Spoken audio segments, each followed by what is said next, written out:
Chères sœurs, chers frères, chers parents de Côte d'Ivoire, depuis plus de 2 mois, notre pays est confronté à la grave crise sanitaire liée à la pandémie de la Covid-19.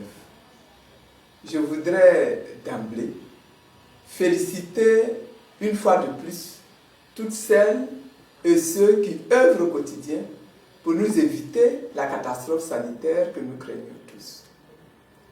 Notre reconnaissance et nos remerciements au corps médical, médecins, infirmiers, infirmières, pharmaciens, laborantins, etc., sont éternels. Même sous-équipés, même scientifiquement impréparés, même sous-protégés, ils s'acharnent à surmonter les peurs intérieures, les risques de contamination personnelle, pour recevoir les malades, les soigner et les guérir. Soyez bénis. Que le Seigneur n'oublie aucun de vos bienfaits.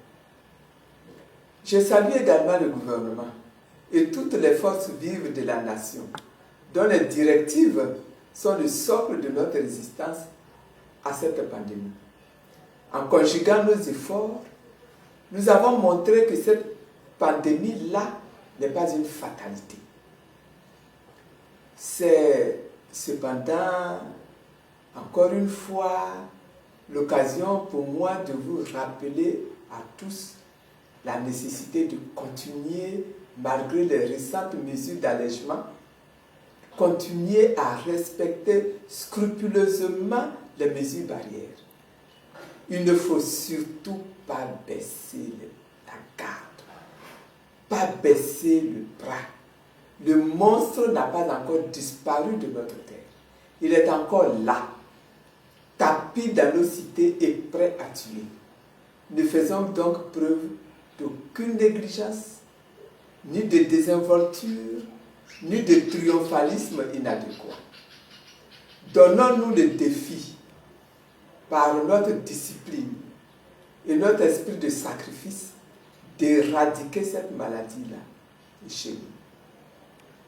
L'État, de son côté, continue et doit continuer d'assumer sans relâche ses propres responsabilités, c'est-à-dire se doter de moyens de détection des personnes contaminées, afin de pouvoir très tôt les prendre en charge, systématiser la prise en charge efficace des malades, assurer la protection de tout le personnel médical et distribuer gratuitement à toute la population les millions de masques dont on nous a annoncé l'arrivée.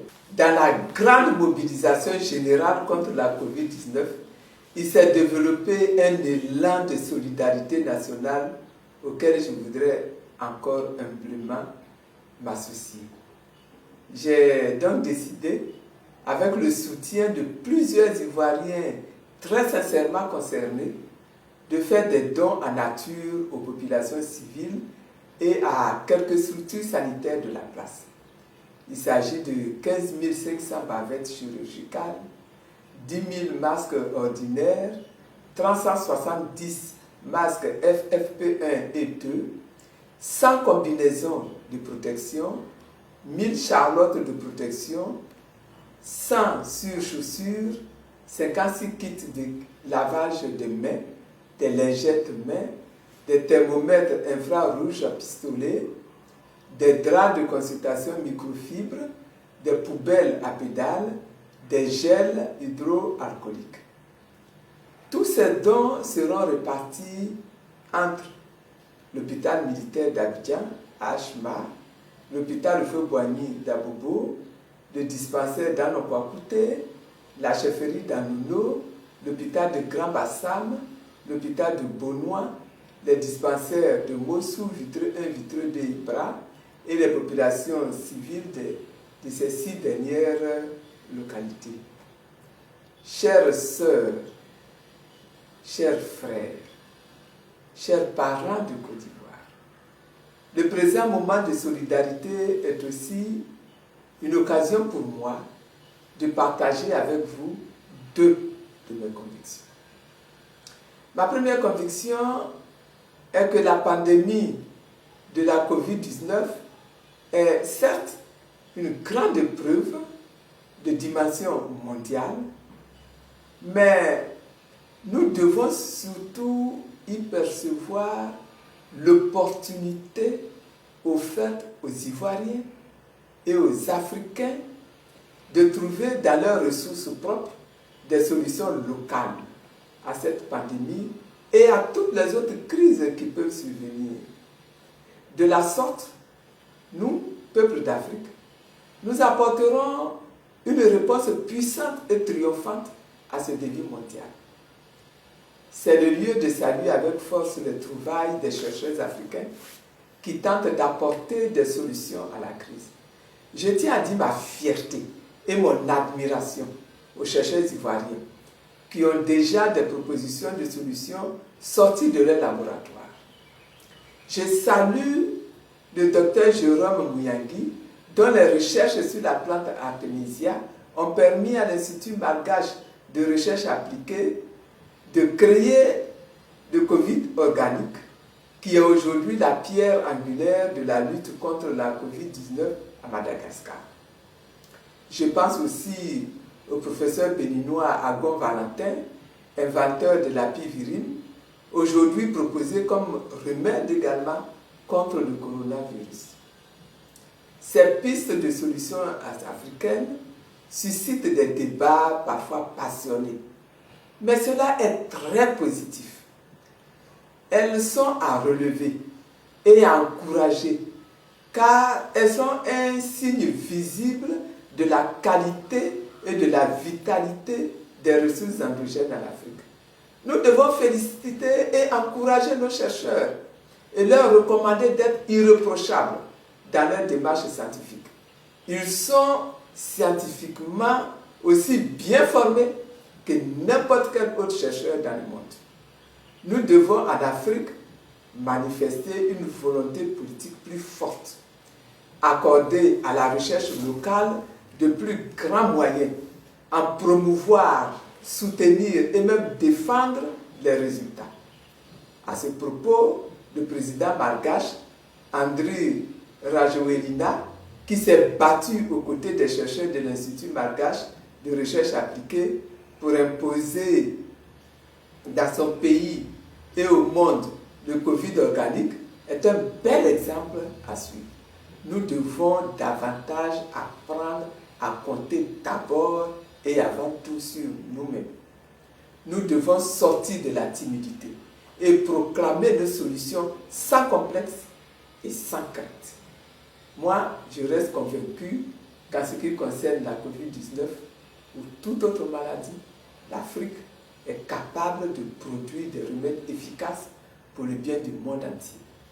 Il nous faut aussi féliciter tous ces jeunes qui ont décidé de relever des défis que représente ce virus pour l'humanité. Ils ont tous actionné leur talent créatif.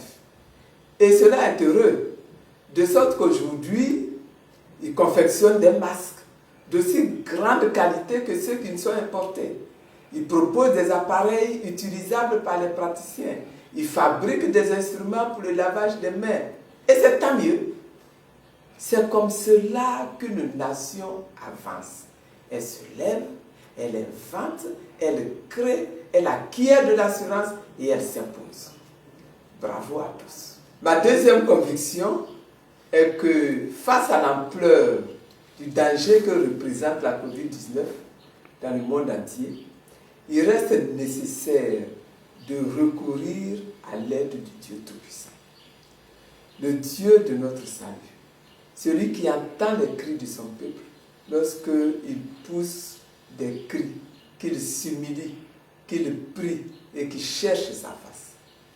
Chers frères et chères sœurs ivoiriens, vivant en Côte d'Ivoire ou à l'extérieur du pays, l'heure est arrivée d'assembler nos cœurs en un seul battement, indépendamment de nos croyances respectives, de nos dénominations, et de réclamer à grands cris la santé et la vie pour notre pays. Dans un élan commun, implorons la grâce et la faveur du Dieu Tout-Puissant sur notre nation.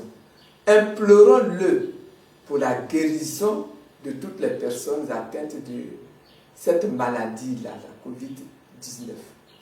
La protection de tous ceux qui sont en première ligne de la riposte, en particulier tous les professionnels de la santé. Les dirigeants du pays, afin que Dieu leur donne la sagesse dont ils ont besoin pour prendre des mesures pertinentes et décisives aujourd'hui, demain et après-demain. C'est notre médiation devant Dieu, combinée à nos efforts respectifs, qui nous permettront de sortir victorieux de cette menace. J'ai foi en Dieu. J'ai foi en sa puissance et en sa miséricorde. Je crois qu'avec sa grâce, nous sortirons victorieux de cette épreuve. Que Dieu bénisse